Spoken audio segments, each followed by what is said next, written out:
Hi there, traders. This is Brad Gilbert with the FX Market Insight for Friday, the 20th of March. All right, now let's just have a look at the markets. This is a pretty sort of normal day, right? 0.95%.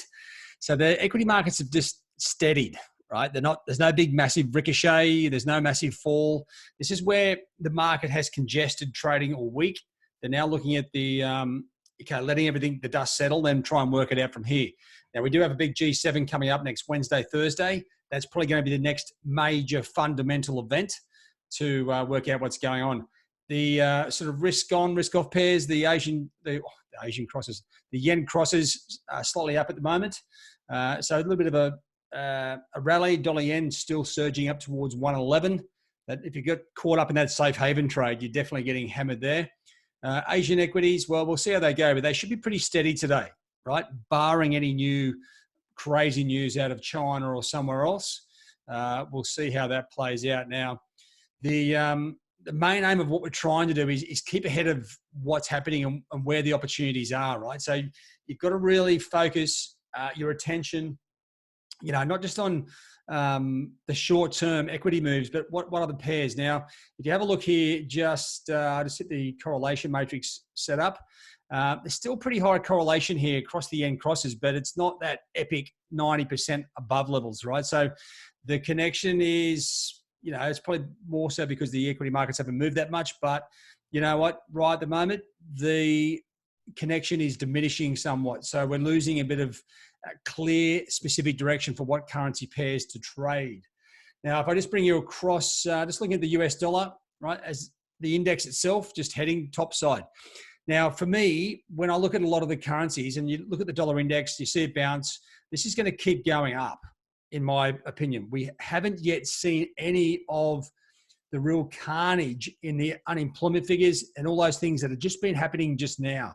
So when I look at the currency pairs, Aussie, Kiwi, now Euro as well, and Sterling, all heading lower. Dollar yen, dollar CAD, and dollar Swiss all moving topside. This is now coming back to like normal market conditions. What we are missing is the clear entry levels, right? That's the hard thing. So the fundamental numbers that we look at, don't get too focused on those because they won't work. What we're looking at is the equity market as the epicenter, and then it flows on from there. So when you are looking at this situation now, we are looking at a few bounces here, right? So if I just shrink up some of these charts, okay, some of these currencies are coming back to bounce. Now, they don't go down in a straight line all the time. And what we are going to see, I think, a short-term little, we've seen some spikes back. We're still looking for opportunities to get short here on some of these moves. I think selling Aussie, Kiwi, even Sterling for that matter, and Euro on rallies makes sense because as next month's numbers come out, and this may be, may not happen for a week or so, the US dollar will surge again. And that's where we're waiting for that next wave of momentum, right? And it's very distracting having huge volatility. Like the Aussie here in 2 hours, it's gone down 100, well, over a period of, several hours, it's dropped 300 points, gone up 100, down 150, up 100. This isn't normal markets by any stretch. So don't get sucked in. Wait for the levels. To me, these currencies are still, I'll be looking to sell on rallies. That's the flavor. Now, you can look for the short-term levels or the longer-term levels. Now, just because they're 200 points below these levels, right? During the GFC, they were moving 300 to 500 points. So don't think it's not going to rally back to these levels. They will, right? And then you can take advantage of the opportunity and put your cash in the game. Now, one thing that I think is a good idea, look for false breaks, right? I've already sort of discussed this morning with a couple of the traders. Now, look at this move here in the Aussie. You're going to see this a lot where these currencies spike up on short squeezes and then they rush back down through the levels. So we've seen that on the Aussie where it spiked up through 59.50. All of a sudden, it's almost at 56.50, 300 points lower. You don't need a big trade to make money in these markets, right? Keep your trade size small. Give yourself a bit of room. And ideally, in my view, over many years of experience, the false break trade is the best one. So even let these currencies bounce back up, right? But when they come back down with that surge in US dollar momentum again, that's when, to me, is the best time to strike, especially around geopolitical events, right? They're so fickle And one other thing that a lot of traders have been asking me, like they're saying, well, the currencies are moving so far. It's like, yeah, you know why they're moving so far? It's because there's very little liquidity in the market, right? These moves yesterday in the Aussie from 55 up to almost 60 cents, like a 500-point move, 450. That's because there's little volume in the market. The banks are pulling their liquidity out. The traders aren't trading, they're watching and reacting to what flow comes through. So don't think you're missing anything, right? This is crazy markets. If you can isolate the time that the equity markets start to run where these moves come from, okay, or if it's a central bank announcement like the RBA yesterday on the Aussie, and then they had the conference call, then there was more stimulus from the government as well. It's hard to work out where these things are starting and stopping. So don't think, oh, look, it's moving, I'm missing out. You're not missing out on anything. What you're missing out on is draining your account, trading around fickle price action.